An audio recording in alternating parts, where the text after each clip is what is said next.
cartas dos homens e pelas revelações dos espíritos. Será nova essa crença? Não, mesmo dos mais remotos tempos, os maiores homens a professaram. Jesus professou. Sim, a Bíblia o atesta em muitos pontos.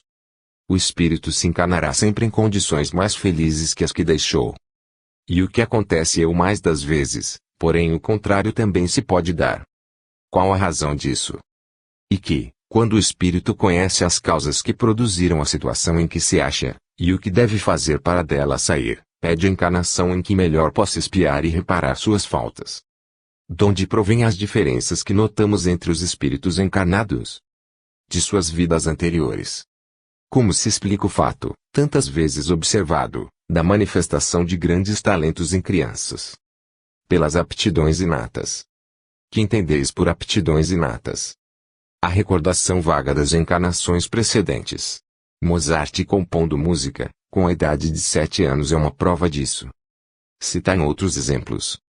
Há muitos, dentre eles citaremos o de Pascal, matemático aos 12 anos, o de Mondeux, que com 7 anos de idade não encontrava problema que o embaraçasse, o de Fritz van de Kerkhove, que aos 10 anos era pintor, o de Jacques Rinaldi, hábil calculador aos 8 anos, etc. Podemos atribuir também a essa causa a precocidade de certos criminosos. Certamente, o criminoso é um espírito imperfeito que se desviou do bom caminho. Os selvagens são seres como nós? Sim, são espíritos que têm progredido poucos. Qual a necessidade de renascermos muitas vezes? A do nosso aperfeiçoamento, a fim de nos tornarmos dignos da felicidade que Deus nos reserva. Onde reencarnam os espíritos? Na Terra e noutros mundos a que chamamos planetas e estrelas. 6. Astronomia. Que é a Terra em que habitamos. E um dos planetas que giram ao redor do Sol. A Terra foi sempre habitada? Não, antes da sua formação, era uma espécie de massa ígnea que se foi esfriando pouco a pouco. As plantas apareceram primeiras, depois os animais, e por fim o homem. O nosso Sol ilumina somente a Terra que habitamos. Não, ele também ilumina outros planetas, tais como Mercúrio, Vênus, Marte, Júpiter, Saturno, Urano, Netuno, etc. Como pode a Terra ser comparada a esses planetas?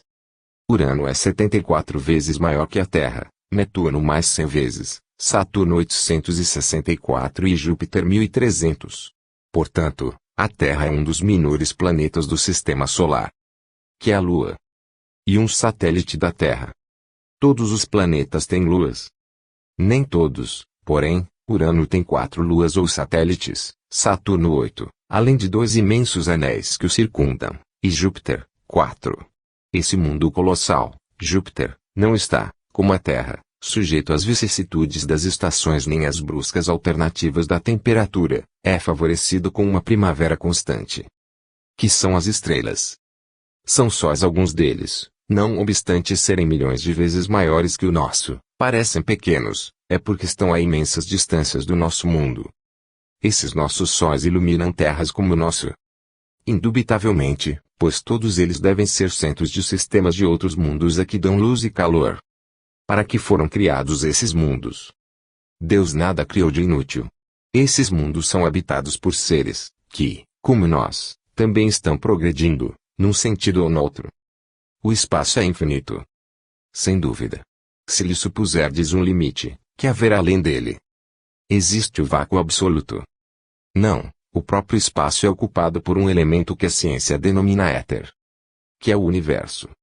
O universo compreende a infinidade dos mundos que o povoam no espaço infinito, todos os seres animados e inanimados, todos os astros, todos os fluidos e todos os seres espirituais.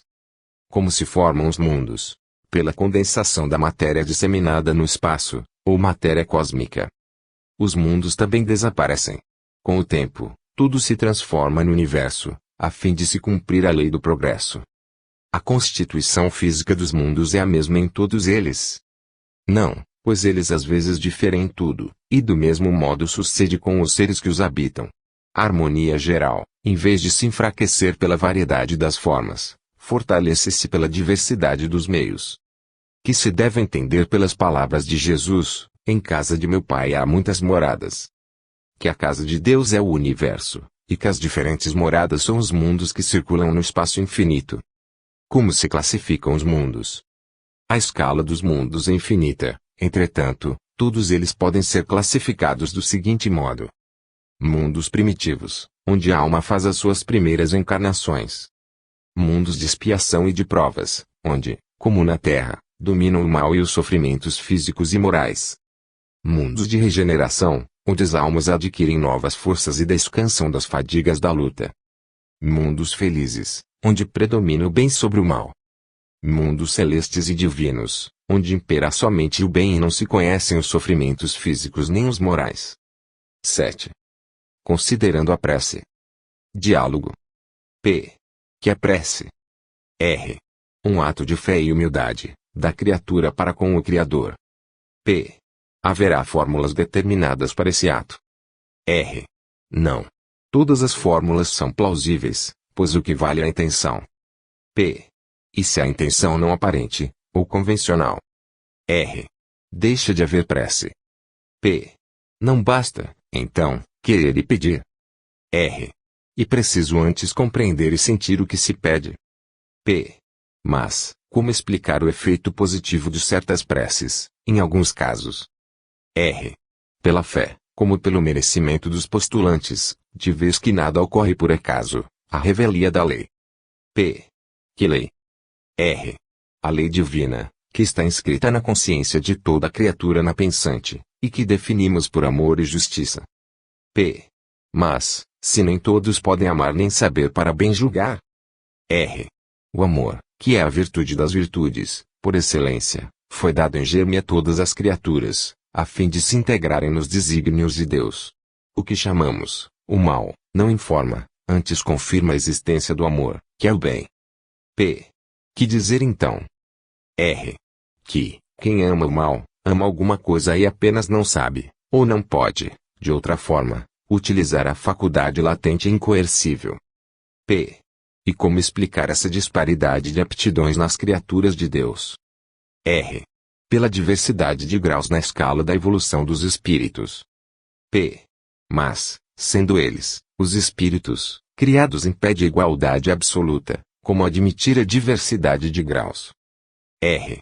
Primeiro, porque Deus não cessa jamais de criar, e segundo porque, no exercício do seu livre-arbítrio, pode a criatura, em gamas infinitas, não evoluir, alterar e retardar o ritmo de sua própria evolução. P. E poderíamos conceber que Deus não pudesse melhor obra, criando-nos perfeitos, antes que perfectíveis. R. A razão humana é limitada. Querer penetrar os desígnios de Deus, fora loucura. Não sabemos o essencial de coisa alguma, não nos conhecemos a nós mesmos. Entretanto, vivemos, e os postulados da consciência nos advertem de que não há efeito sem causa. P. E daí? R. Razão maior para aceitarmos a vida como se nos ela apresenta. Para efeitos inteligentes, causa inteligente. P.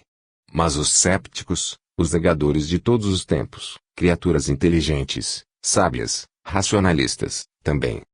R. Em substância, nada de positivo e concreto demonstraram, a não ser que o negativismo é ainda uma prova da realidade de Deus, visto que ninguém concebe a negação do inexistente. De nada, nada. P. E a revelação espírita nos dará da entidade divina uma prova positiva, integral, absoluta. R. Indiretamente, sim. P. Por quê? R. Porque demonstra a sobrevivência integral do ser eternidade. P. Mas Deus. R. E imanência de causa, é claro que melhor se entremostra na dilatação dos efeitos. E pela maior compreensão do universo que melhor sentimos a existência de Deus e a necessidade da prece. P. Mas dir-se-á que Deus tem a necessidade das nossas preces. R. Absolutamente. Nós é que temos necessidade de orar a Deus, e por isso dissemos que a prece antes deve ser sentida que articulada. P. Então, as crianças. Como podem elas orar? R. As crianças devemos ensinar a oração compatível com o desenvolvimento do seu raciocínio, tendo em vista, sempre, as fórmulas simplificadas e capazes de lhes suscitar confiança, antes que temor de castigos, ou esperanças vãs de prêmios fantasistas e ilusórios. P. Serviria, Então, o Pai Nosso. R. A oração dita dominical, a única que Jesus autorizou formalmente, é, na sua consubstancial singeleza, a mais profunda das orações. Podendo ser aproveitada em função exemplificadora, ela, como quaisquer outras orações, formuladas ou improvisadas, precisa ser compreendida e sentida. Repita-se, a prece não é um ato formal, nem verbal, mas essencialmente emocional. Um pensamento, um olhar, uma lágrima e até um sorriso, podem melhor traduzi-la que 1.000.000 de palavras. P. Então, as missas litúrgicas. R. Eu disse que tudo vale pela intenção. Toda prece sincera, todo o pensamento de amor, aproveita a quem dá e a quem recebe. Por isso, os espíritos elevados nos disseram que a prece emocional aproveita sempre. P. Mas, se Jesus disse que o Pai sabe o de que necessitamos, não se justificaria deixássemos correr nosso destino à mercê da lei inelutável. R. O homem é orgulhoso e mal conhece a lei. Ignorante do passado, ignorante do futuro, uma vez na terra, sobrecarregado de faltas, esquecido de sua origem, tudo pede ao mundo e no mundo, para concluir estouvadamente que só não cabe pedir ao Senhor do mundo. Entretanto, por justificar a hipótese, necessária lhe fora reconsiderar o mundo das causas, onde engendrou a necessidade de recorrer às fontes da divina misericórdia. P. E como conciliar a misericórdia com a justiça de Deus, se a lei é absolutamente íntegra? R. A misericórdia não é fragmentação, diminuição, nem alteração de lei, é antes um elemento de exação, no sentido de revigoramento das energias morais ou físicas do recorrente, por bem cumprir a sentença que se impôs na carne pela carne. P. E com relação aos desencarnados? R. E a mesma coisa, porque no plano astral se refletem os atos do encarnado, que pode sofrer tanto ou mais do que na Terra. P. Mais do que na Terra. R. Sem dúvida, visto que, mais tênue e delicado o seu invólucro, mais vivas se lhe tornam as ideias e as sensações. P. Mas, os espíritos superiores também terão necessidade de orar? R. Todos o fazem, ainda os da mais alta hierarquia, como Jesus. P. Que necessidade pode impelir a prece um espírito como Jesus? R. O conhecimento da obra de Deus, atento a que a ciência universal é indefinida e imanente qual o próprio Deus. P. Acredita que mal posso compreendê-lo?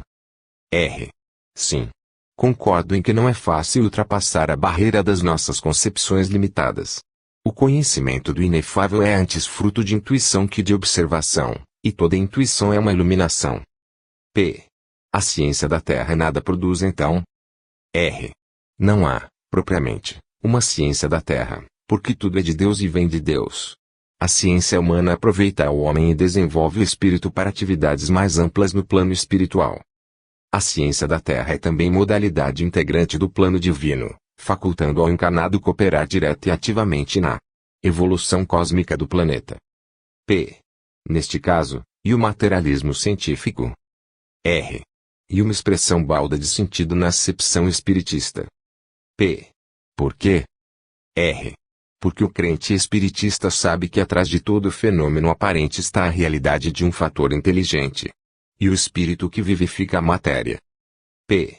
Voltando à prece, acha-a, então, indispensável. R. Tanto como o ar atmosférico a vida orgânica, porque ela é bem o alimento da alma. P. Mas há criaturas que não oram, que nunca balbuciaram uma prece. R. E um engano. Esses fazem-na para dentro de si, consigo mesmos, no anseio de suas almas, na tortura dos seus remorsos. São caldeiras abafadas pelas escórias do orgulho, cuja explosão cedo ou tarde se dará. P. E que dizer das preces coletivas, das que aí se fazem, por exemplo, nos centros espíritas? R. Diremos que não podem aberrar da regra geral, isto é, que precisam ser antes sentidas que faladas, natural e simplesmente, sem outra preocupação que traduzir o fim colimado. P. Mas, admitido que Deus e os espíritos superiores leiam os nossos pensamentos, sendo o pensamento, mesmo, a sua linguagem, não se poderia justificar a prece muda, ou mental. R. Conforme. P. Conforme. R. A linguagem articulada, como veículo de pensamentos e traduzindo emoções, pode conceituar-se, no caso em apreço, como a batuta do regente de orquestra, focalizando e estimulando a harmonia do conjunto. Torna-se, assim, um elemento sintônico de grande alcance, se não indispensável, ao menos de efeitos práticos. P. Práticos, diz R. Sim, porque não há desconhecer a calma dos ambientes, a pacificação interior que as preces acarretam, e sim porque podemos, ainda, conjecturar a existência de seres desencarnados e assaz materializados para não poderem utilizar-se e beneficiar-se de um intercâmbio exclusivamente mental. P. Deveremos, então, condenar as rezas, responsórios, ladainhas e o mais que por aí se pratica com foros de boa religiosidade? R. Condenar não é o termo. O espírita cristão nada e a ninguém condena. Ele sabe que o ignorante de hoje será o sábio de amanhã. O seu Cristo não é já o que permanece morto na cruz, há 20 séculos, mas o que ressuscitou no seu coração e aí vive em abundância de graças eternas. Esse Cristo disse: não julgueis para não serdes julgados, e o que importa ao cristão em Cristo é justificar pelo exemplo, e não malsinar nem condenar. Ninguém responde senão por faltas em consciência cometidas. Onde começa a ignorância, aí termina a responsabilidade.